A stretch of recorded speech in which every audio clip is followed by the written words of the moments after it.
안녕하세요. 오늘도 찾아주셔서 감사합니다. 오늘은 서울 사시는 주부님이 사연을 보내주셨는데요. 사연자님은 평생 족발집을 운영하며 큰 돈을 벌었는데 자식들이 그 재산을 노리고 사연자분에게 몹쓸 짓을 해서 큰 상처를 받았다고 하네요. 결국 자식들에게 시원하게 복수를 해줬다고 하는데 어떤 사연인지 만나보도록 하겠습니다. 안녕하세요. 저는 족발집을 하는 여자입니다. 어려운 가운데서도 자식들만 바라보며 살아왔는데 저한테 이런 일이 생길 줄은 미처 몰랐네요. 이제 제가 갈 날도 얼마 남지 않았지만 제가 겪은 일을 여러분들은 절대 겪지 마시라고 이렇게 사연을 보냅니다. 어렸을 때는 정말 어려웠지요. 형편이 어려워 어린 나이에 결혼했지만 참 열심히 살았거든요.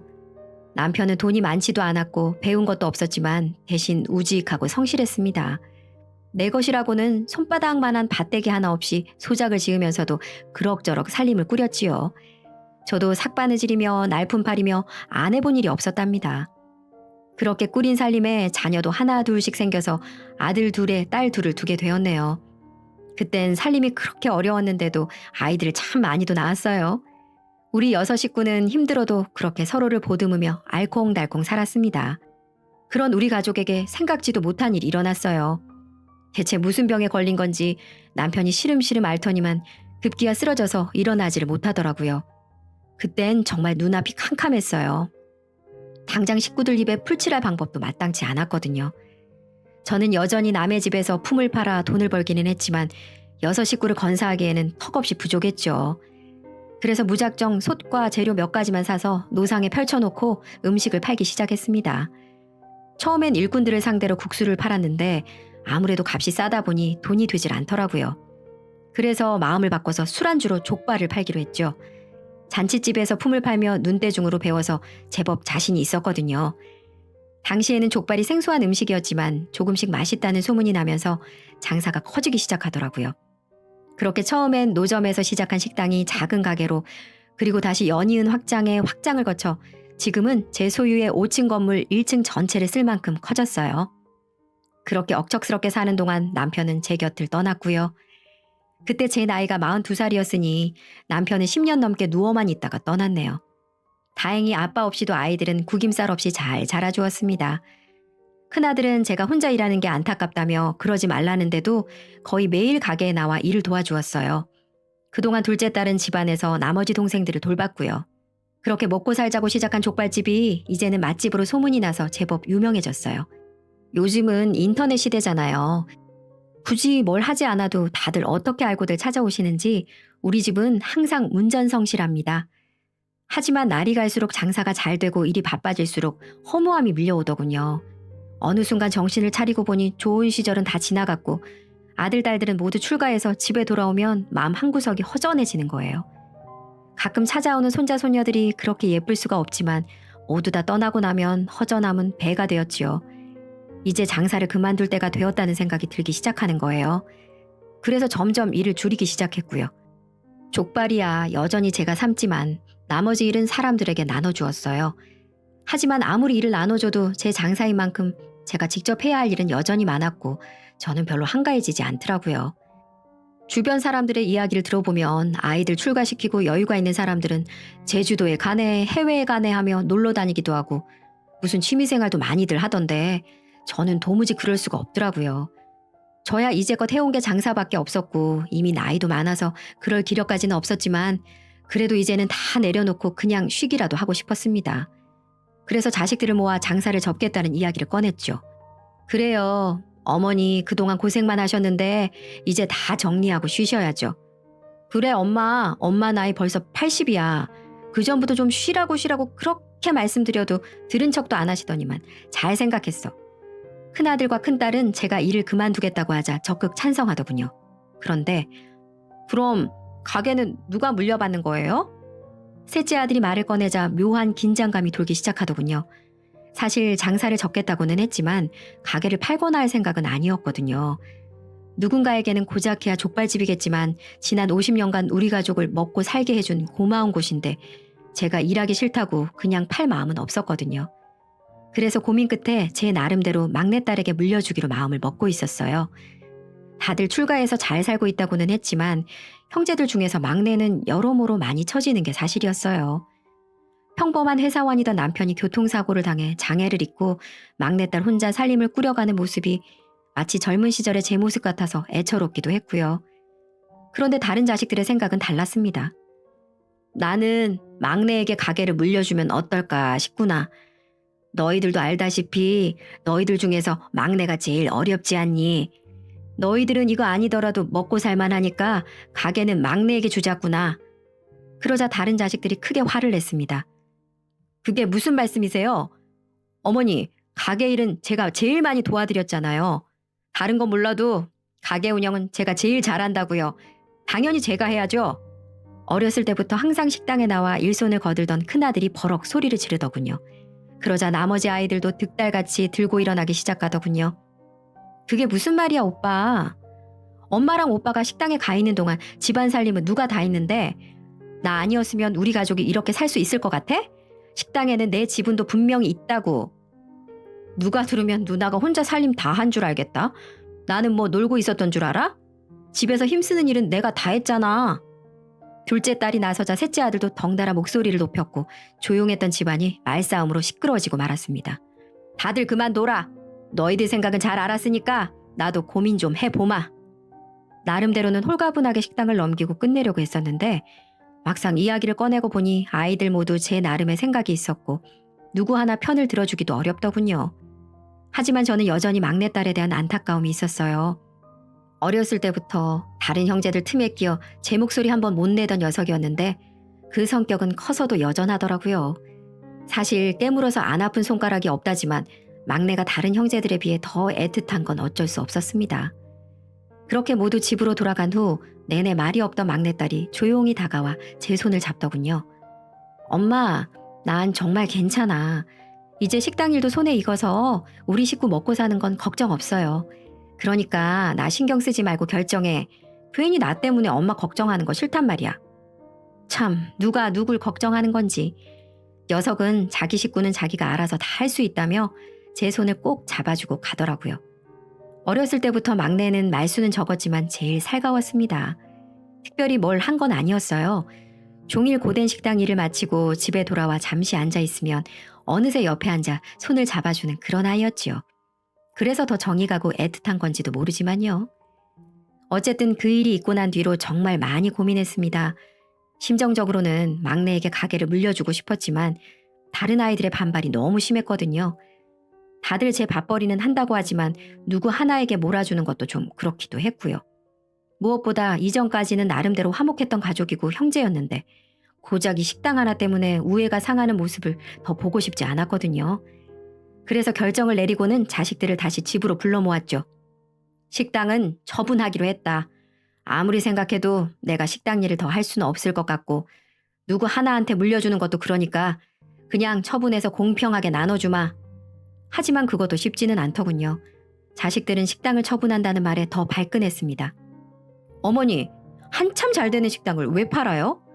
식당 팔아봤자 몇 푼 나오지도 않는다고요. 그건 큰형 말이 맞아요. 이대로 식당을 넘기는 것보다 저희가 운영하는 게 몇 배는 남아요. 그럼 대체 날더러 어쩌라는 말이냐? 내 나이가 벌써 80이 넘었어. 족발 삶는 것도 힘에 부치는데 계속 이 식당을 하라는 말이냐? 누가 엄마더러 일 계속하래? 식당을 물려주고 엄마는 푹 쉬라니까. 누구한테 물려줘? 막내한테 물려준다고 했더니 그 난리를 쳐놓고선. 어머니, 가게 일은 제가 제일 잘할 수 있다니까요. 저한테 물려주시면 되잖아요. 제가 식당 물려받으면 나머지 형제는 잘 알아서 제가 돌볼게요. 어머, 큰오빠, 그게 무슨 말이야? 알짜는 오빠가 다 가져가고 우리한테는 콩고물이나 주겠다 이 뜻이야? 형은 식당 아니어도 잘 살잖아. 누나도 잘난 매형 덕에 떵떵거리며 사는 사람이 왜 어머니 식당에 욕심을 내? 어머니 식당은 나 같은 월급쟁이가 받는 게 맞지. 집안은 또다시 소란스러워졌습니다. 그전에는 서로 위하고 사이좋게 지내는 것 같던 아이들이 식당 이야기가 나오니까 자신이 가져야 한다며 서로를 욕하더군요. 그때의 기분이란 참... 다들 간둬라. 그깟 식당이 뭐라고 이 난리냐. 다 필요 없어. 식당은 당장 팔고 돈은 공평하게 나눠주마. 어머니! 아이들은 몹시 흥분해서 그러면 안 된다고 소리치더군요. 그렇게 한참을 목소리를 높여가며 결론 없는 이야기가 오가다가 큰아들이 나섰습니다. 어머니, 말씀드린 대로 이대로 가게를 팔기에는 너무 아까워요. 대신 이렇게 해보시면 어때요? 큰아들이 내놓은 방법은 이랬어요. 앞으로 식당을 끌고 나가려면 가장 잘 운영하는 사람이 물려받는 게 맞는데 그걸 우리끼리 판단할 게 아니라 손님들에게 물어보자는 것이었죠. 각자 한 달씩 돌아가면서 가게를 운영하고 그동안 손님들의 평가를 비교해서 판단하자는 거죠. 그거 좋네요. 저도 형 말에 찬성합니다. 저도 찬성이에요, 엄마. 그렇게 형제들은 각자 한 달씩 가게를 맡아 운영한 뒤 식당 게시판에 손님들의 평가를 모아 결정하기로 했어요. 다들 한 달씩 시간을 내기가 쉽지 않았을 텐데도 자리를 지키며 열심히 식당을 운영하더군요. 그렇게 넉 달이 지나고 게시판에 올라온 손님들의 평가를 모아 다시 가족회의를 열었어요. 다들 수고 많았다. 여기 평가표가 있으니 바꿔라. 저는 손님들의 평가를 모은 종이를 각자에게 나눠주었어요. 사실 이 일은 처음부터 어느 정도 결과가 정해져 있었는데요. 형제들 중에서 큰아들이 가장 많이 식당에 나와 일을 도왔거든요. 다들 보다시피 큰아이가 평가가 제일 좋구나. 그러니 식당은 큰아이에게 물려주마. 처음부터 큰아들에게 유리한 일이었지만 다른 형제들 모두 흔쾌히 찬성했기 때문에 결과가 나왔을 때는 아무 말도 하지 못하더라고요. 그렇게 식당은 큰아들이 맡게 되었답니다. 처음에는 저도 별로 걱정하지도 않았어요. 큰아들이야 워낙 식당 일을 오래 도와서 알아서 잘할 거라고 생각했거든요. 하지만 그건 제 착각이었답니다. 식당 일이라는 게 별것 아닌 것 같아도 제대로 하려면 신경 써야 할 곳이 한두 가지가 아니거든요. 사람 입에 들어가는 음식을 취급하는 곳이다 보니 항상 깨끗해야 하고 또 음식 맛을 일정하게 유지하는 것도 쉬운 일은 아니지요. 거기다가 오는 손님 한 분 한 분 각별하게 신경 쓰지 않으면 서비스가 엉망이라는 둥, 장사가 잘 된다더니 배가 불렀다는 둥 말 나오기 십상이거든요. 그래서 지금까지는 제가 늘 여기저기 돌아다니며 신경 쓰고 잔소리도 해가면서 식당을 꾸려왔는데 큰아들이 식당을 맡고 나서는 전혀 관리가 안 되더라고요. 그래서 결국 참다 큰아들 내외를 불러서 한마디 했습니다. 얘야, 대체 식당 관리를 어떻게 하는 거냐? 주방은 너저분하고 음식 맛은 들쭉날쭉. 지난번에는 20년 단골 손님이 맛이 왜 이렇게 변했냐며 한마디 하시더라. 너희는 대체 식당 관리 안 하고 어딜 그렇게 다니는 거냐? 어머니, 저희가 뭐 식당 일만 하는 줄 아세요? 제가 하던 사업도 있잖아요. 사업 꾸리랴 식당 일 챙기랴 얼마나 바쁜지 아시냐고요. 맞아요, 어머님. 이 바쁜 건 어머님도 잘 아시잖아요. 그리고 요즘 누가 직접 식당 일을 해요. 다 사람 시켜서 하는 거지. 아무리 이야기를 해도 큰아들 내외는 도무지 제 말을 들을 생각이 없는 거예요. 안 되겠다. 잘하겠거니 생각하고 맡겼는데 이러다가 식당 문 닫게 생겼어. 너희는 그만 식당에서 손 떼거라. 어머, 어머님 그게 무슨 말씀이세요? 이 식당 이제 저희 거예요. 명의도 넘겨주셔놓고 그런 말씀 하시면 안 되죠. 죽이 되든 밥이 되든 식당 일은 저희가 다 알아서 할 테니까 어머님은 신경 끄세요. 참 허탈했습니다. 그렇게 고생해가며 키운 자식인데 돈 문제가 걸리니 가족이고 어머니고 없더라고요. 평생을 노력해서 이룬 식당인데 큰아들의 손에 들어가서 망가질 걸 생각하니 눈앞이 캄캄해졌습니다. 그런데 아이들의 욕심은 거기서 끝나지 않더군요. 어머니, 이제 일도 그만두셨는데 혼자 사시기 적적하지 않으세요? 저희가 모실 테니 저희랑 사세요. 어머니도 이제 편하게 사셔야죠. 맞아요, 어머니. 제가 어머니 불편하신 거 없게 잘 모실게요. 셋째 아들 내외가 집에 찾아와 벼랑간 저를 집으로 들이려고 하더라고요.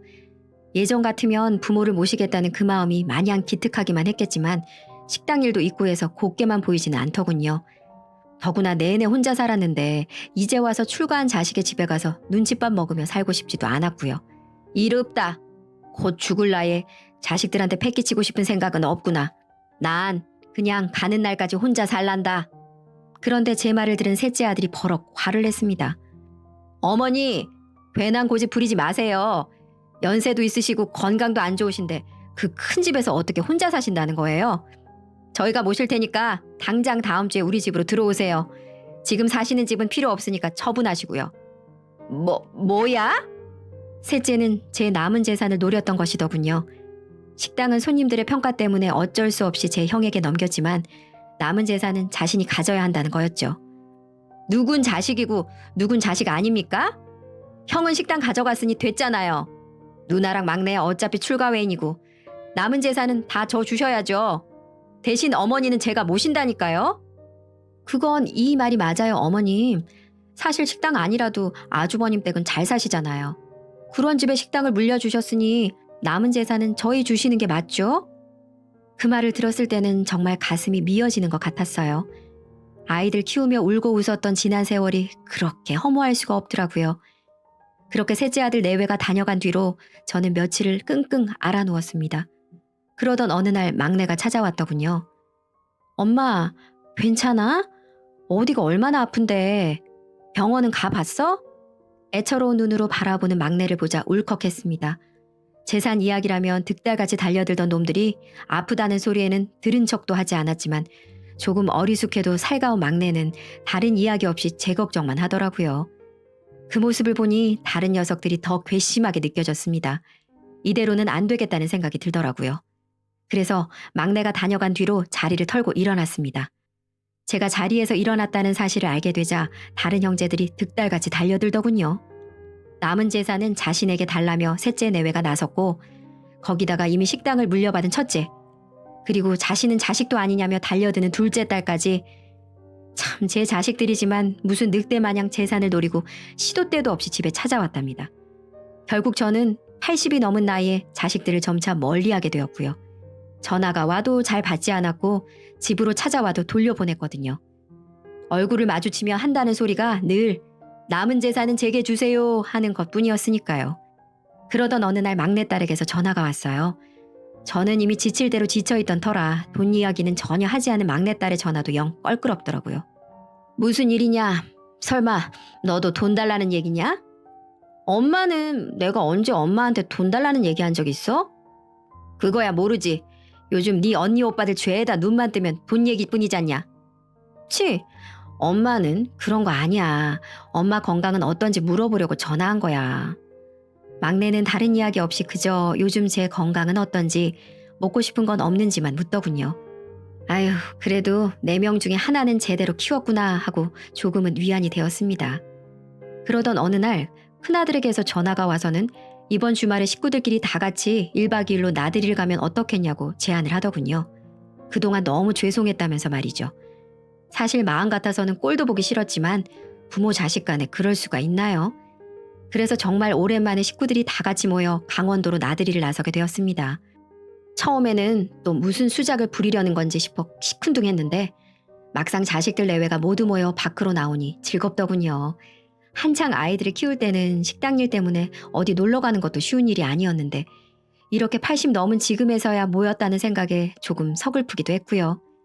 어쨌든 다 같이 둘러앉아 맛있는 음식도 먹고 좋은 구경도 하면서 나들이를 즐겼답니다. 그런데 그날 저녁, 어머니, 저희랑 같이 산책이나 하실래요? 형, 나도 같이 가. 어머니, 같이 바람이나 쐬시죠. 눈치를 보니 큰아들과 셋째 아들이 뭔가 할 말이 있는 것 같더라고요. 마침 잘 됐다 싶어서 함께 숙소를 나섰죠. 그런데 이상하게 아들들과 길을 걷고 있는데 느낌이 쎄하더라고요. 마치 아들들이 제게 큰 죄를 지은 것 마냥 제 눈을 똑바로 쳐다보지도 못했고 셋째 녀석은 무슨 일인지 눈물을 글썽이고 있더군요. 그리고 전 얼마 후에 왜 아들들이 제게 눈물을 흘리며 제 눈을 똑바로 쳐다보지 못했는지 알 수 있었어요. 왜 시골에 가면 자그마한 버스 정류소 같은 게 있는 거 다들 아실 거예요. 거기에 무슨 흰색 봉고차 같은 게 라이트를 켜고 정차 있더라고요. 전 그때까지도 어리둥절해 있었죠. 그때 첫째와 셋째는 제게 충격적인 말을 하더라고요. 어머니, 아니 엄마 정말 미안해요. 이 불효는 평생 가슴에 안고 살게요. 하며 뒤도 안 보고는 저와 같이 왔던 길을 쏜살같이 도망가듯 달려가더군요. 민서가, 민수야, 이 애미 놔두고 어딜 그렇게 가니? 이 애미 눈도 잘 안 보여서 어둡고 잘 보이지도 않는데 어딜 그렇게 가냐고 이놈들아. 장난치지 말고 어서 와서 이 애미 피곤하니까 숙소 가서 자야겠구나. 라고 큰 소리로 외쳤어요. 시골이라 그런지 저의 울부짖음은 메아리가 치듯 쩡쩡 울렸어요. 하지만 아들들은 그렇게 조금씩 사라진 후 종적을 감췄습니다. 근데 바로 그때였어요. 그렇게 고개만 푹 숙이고 한탄만 하고 있을 때쯤 누군가가 제게 다가오더니 악마 같은 목소리가 들려오는 겁니다. 할머니, 저희가 모시고 가서 재워드릴게요. 저희랑 가시죠. 하며 제 입을 막더니 강제로 그 흰색 차에 태우더니 무슨 마취제 같은 걸 투약한지 몰라도 전 그 자리에서 바로 의식을 잃어버렸어요. 있는 힘껏 발버둥도 쳐봤지만 80 넘은 노인이 건장한 남자 2명을 감당해내기엔 힘이 너무 붙이더군요. 그렇게 시간이 흐르고 눈을 떠보니까 작은 병실 같은 곳에 제가 침대에 누워있더군요. 옷은 무슨 환자복 같은 걸로 입혀진 상태였고요. 거기는 독방이었고 문은 철문으로 닫혀진 상태였고 그 흔한 창문조차 있지 않은 공간이었습니다. 흔히들 창살 없는 감옥이라는 표현들 많이 쓰잖아요. 근데 정말 그 표현이 딱 어울릴 만한 곳이었어요. 그리고 1시간쯤 지나니까 어떤 건장한 남자가 들어오더군요. 할머니, 잠은 잘 잤수? 많이 놀라셨죠? 그래도 어쩌겠어요. 할머니가 자식들 잘못 키워서 여기까지 오게 됐는데 누굴 탓해요. 그래서 자식들을 왜 오냐오냐 키우셨어요. 아유, 그러니까 말년에 이런 꼴 당한 거 아니겠어요. 여기가 어딘지 궁금하죠? 여기는 정신병원이에요. 당신 같은 바보 같은 사람들 불법적으로 가둬둔 곳이라고요. 당신 아들들이 그럽디다. 여길 어떻게 알았는지 모르겠지만 우리한테 전화해서는 자기 어머니 여기에 가뒀다가 죽게 놔두면 1억 준다고요. 여기 병원에 그런 사람들 수두룩해요. 여기 있는 사람들 한 달에 몇 명씩 저 세상 하늘나라로 가는지 아세요? 그만큼 세상이 빡빡해졌어요. 요즘 세상엔 자식과 부모 그런 관계 지난 지 오래라고요. 다 자기들이 힘들면 부모도 버리고 자식도 버리고 그런 세상이라고요. 아시겠어요? 라며 제게 믿기 힘든 진실을 말해주는데 너무나 서럽고 억울해서 한없이 눈물만 나오더군요. 내가 이러려고 애들을 힘들게 키웠나? 그놈의 돈이 뭐길래 가만히 있으면 알아서 저 세상 갈 것을. 정말이지 하늘도 무심하고 그냥 바로 이 자리에서 생을 마감하고 싶었습니다. 그날 이후 전 정말 지옥 같은 시간을 보냈어요. 하루에 아침, 점심, 저녁 중에 아침만 챙겨주더군요. 그리고 무슨 약인지는 모르겠지만 그걸 먹지 않으면 건장한 남자들이 찾아와 욕설을 하고 위협을 주었고요. 어쩔 수 없이 먹을 수밖에 없었습니다. 너무 무서웠어요. 그렇게 2달 정도 흐르니까 약 기운 때문이었는지 어느 날부터 힘이 없고 입맛도 없어지고 하더라고요. 그러다 보니 자연스레 하루에 한 끼 주는 식사도 거르게 됐습니다. 정말 이렇게 죽는구나 싶었죠. 그때 어디선가 목소리가 들려오는 거예요. 할머니, 왜 식사 안 하세요? 벌써 이틀째 굶으셨어요. 그래도 버틸 때까진 버텨보셔야죠. 그 사람은 바로 하루에 한 번씩 음식을 갖다 주는 급식 남자 직원이었어요. 아휴, 제가 이 상황인데 밥을 먹으면 뭘 해요? 삶의 의지도 없고 그냥 놓고 가세요. 그리고 창틀에 가려서 몇 살인지 모르겠는데 그쪽 분은 부모님한테 잘하세요. 지금껏 참 열심히 살았다고 생각했는데 마지막을 이렇게 보내고 있으니 씁쓸하네요. 첫째 아들이 엄마 엄마 하고 부르던 개구쟁이 같은 모습이 엊그제 같고 다른 자식들과 한 밥상에서 웃으며 밥 먹던 모습이 요즘 자꾸 생각나네요. 제가 인생을 잘못 살아와서 하늘에서 제게 큰 벌을 준 거겠죠. 그래서 요즘 그걸 받아들이려고 밥도 안 먹고 이렇게 보내고 있어요. 그러니까 나 신경 쓰지 말고 일 보세요. 라고 했는데 그런데 그 소리를 들은 그 직원은 잠시만 있어 보라고 하더니 20분 정도 지나서 다시 오더라고요. 할머니, 여기는 감시가 심해서 이 아침 시간 아니면 저도 여기 들어오기 힘든데 우선 이거 받으세요. 꼭 저 나가고 나서 이걸 열어보시고 할머니 남은 인생 더 이상은 외롭게 살지 마시고 행복하고 즐겁게 사세요. 자식들 같은 건 잊고 사시고요. 아셨죠? 라고 하며 다른 사람들 눈을 피해 몰래 가지고 왔는지 바지 속에 무언가를 꺼내더니 제게 주고 나가더군요. 전 그 사람이 지금 무슨 말을 하는 거지? 그리고 지금 내가 이 꼴인데 즐겁고 행복하게 살라는 건지 에휴, 저 사람도 나를 놀리려나 보다 하고 생각을 했죠. 그리고 궁금해지더군요. 제게 준 검정 비닐봉지 안에 뭐가 들었는지요. 그래서 열어보았습니다. 전 그걸 보고 깜짝 놀라고 말았네요. 거기에는 휴대폰과 쪽지가 들어있었거든요. 전 그걸 읽고 한동안 얼마나 울었는지 모르겠네요. 할머니, 저도 어쩔 수 없이 여기서 일을 하고 있지만 할머니를 생각하면 꼭 제 친할머니가 생각이 나요. 저도 어릴 적에 부모님이 저를 버리시고 17살 때까지 할머니 밑에서 자랐거든요. 힘들게 제 부모님 역할을 해주시다 병으로 돌아가셨고요. 그때 할머니 모습도 지금 할머니 모습과 너무나 닮았어요. 그래서 너무 가슴이 아프고 저도 왜 그런지 모르겠지만 남일 같지 않았어요. 얼마 전에 저 결혼했어요. 아이도 가졌고요. 그래서인지 저를 키워주신 할머니가 요즘 생각이 많이 나요. 그래서 며칠을 고민한 끝에 결심했어요. 지금 할머니는 휴대폰도 뺏기셔서 어디 도움도 연락도 못 하실 거 아니에요. 제가 휴대폰 드릴 테니까 이 휴대폰으로 바로 경찰서에 신고하시고 부디 세상으로 나가셔서 할머니 하고 싶은 거 다 하시면서 편히 사시길 바래요.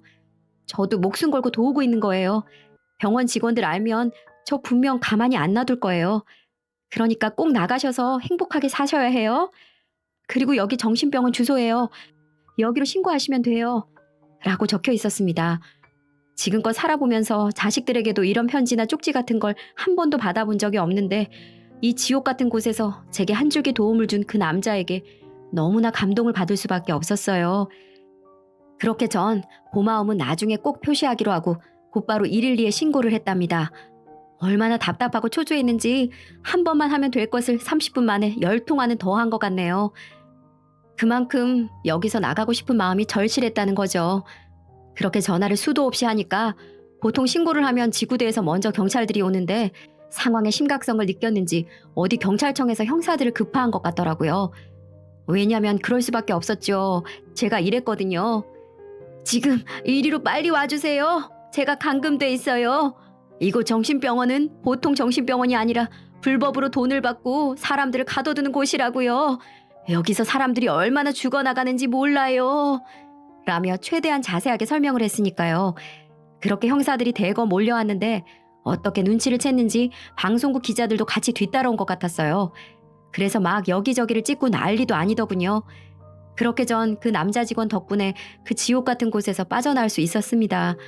그날 이후 전 아무리 자식들이라지만 천륜을 거슬러버린 첫째와 셋째를 경찰에 고소했어요. 제가 당당하게 제 아파트 집을 열고 집에 가니까 내가 혼자 살던 아파트에 첫째가 살고 있더군요. 정말 어이없고 할 말이 안 나오더군요. 어머니, 어떻게? 왜? 내가 못 올 곳이라도 왔냐? 내 집으로 내가 왔는데 왜 그렇게 놀래니? 그리고 여기가 네 집이야? 누구 맘대로 내 집에 들어와서 살고 있으라고 했어? 내가 너를 지금껏 어떻게 키웠는데 헌신짝처럼 이 애미를 버려? 그것도 길거리에, 아니 정신병원에, 이 천하의 나쁜 놈.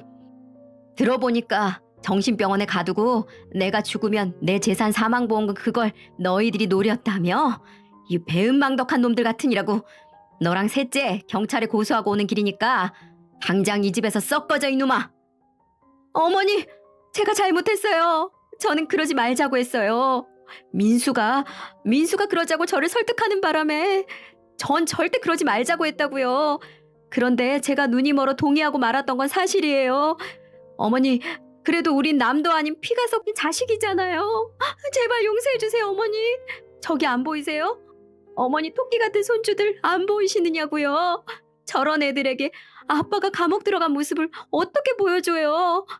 그러니까 다시는 그런 일 없을 테니까 어머니 한 번만, 제발 한 번만 용서해 주세요. 하며 용서를 빌더군요. 그건 셋째도 마찬가지였고요. 셋째에게 마찬가지로 전화하니까 기겁하며 놀라더니 첫째 놈과 똑같은 소리를 하더군요. 자긴 하기 싫었는데 첫째 형이 시켜서 어쩔 수 없이 어머니를 정신병원에 보낸 거라고요. 마지막까지 저렇게 변명으로 일관하는 자식들을 보니까 더 이상은 제 자식으로 인정하고 싶지도 보고 싶지도 않았습니다. 사람이 질려버린다는 말이 왜 나오는지 뼈저리게 깨닫게 되더군요. 그 이후 아들들은 불법 사주, 감금 등등으로 인해 구속되었어요. 첫째는 2년의 형을 받았고 셋째는 1년 6개월의 형을 받았습니다. 이 사건은 지방에 있는 지역방송 뉴스에도 나올 정도로 큰 사건이었어요. 아들들은 모자이크 처리돼서 TV에도 나왔고요. 그리고 그 정신병원 불법으로 운영하는 사람들도 싸그리 구속됐고 그걸 의뢰한 사람들도 똑같은 벌을 받았어요. 뉴스에 나오는 무슨 기자라는데 내게 와서 인터뷰 요청을 하길래 모든 사실을 까발렸답니다. 자식들이 버렸다는 이야기도 빼놓지 않고요. 그리고 나중에 보니까 방송의 힘이 정말 무섭긴 하더라고요. 다들 제 아들들을 보고 후레 자식이니 천벌 받을 놈들이니 짐승보다 못하다느니 다들 손가락질을 하고 있었습니다. 자식을 키운 애미로서 마음이 아프기도 했지만 또 한편으로는 누군가가 제 편을 들어주는 것 같아 속이 시원하더라고요. 그리고 저를 지옥에서 구원해준 그 남자분은 병원에서 일을 한 건 맞지만 그 사람은 거기에 가담하지 않고 병원 밥만 담당해서 그런지 몰라도 벌금으로 끝난 것 같더라고요. 그리고 나중에 만났어요. 제가 고마움을 표시한 건 세상사 당연한 이치였죠. 세상 나와서 제대로 얼굴 보니까 이제 막 30 넘은 젊은 새신랑이더군요. 전 그 남자에게 2천만 원을 줬답니다. 너무 고맙고 새 인생 살게 해줘서 너무 감사하다면서 말이죠. 그 남자 직원은 극구 받기를 거절했지만 전 이 돈을 받지 않으면 평생 한으로 남을 것 같다면서 이 80 노인이 마지막 부탁하는 거니까 받아달라고 통사정을 했죠. 그래서 어쩔 수 없이 받더니만 자기도 앞으로 나쁜 일 하지 않고 가족들을 위해서 열심히 살겠다고 말하며 돌아가더군요. 전 지금은 막내딸하고 같이 지내고 있어요. 그 큰 사건 겪은 이후로 딸은 엄마 혼자 두면 절대 불안해서 안 되겠다며 보따리를 아예 싸서 제 집에 오더군요. 정말 이 쓰레기 같은 자식들 속에서 어떻게 저런 마음씨 고운 자식이 있을 수가 있는지 나중에는 내 모든 재산은 막내딸에게 물려주려고 생각 중입니다. 부모도 몰라보는 자식들은 더 이상 필요도 없고 나중에 제 나이가 되면 알겠죠. 얼마나 그 나이가 되면 외롭고 쓸쓸하고 아픈지. 자식이라고 해도 다 같은 자식이 아니라는 걸 제대로 알게 되니까 현실이 보이더라고요. 저를 진심으로 부모로 생각하는 자식에게 모든 재산 주고 떠나는 게 맞다는 생각이 드는 요즘이네요.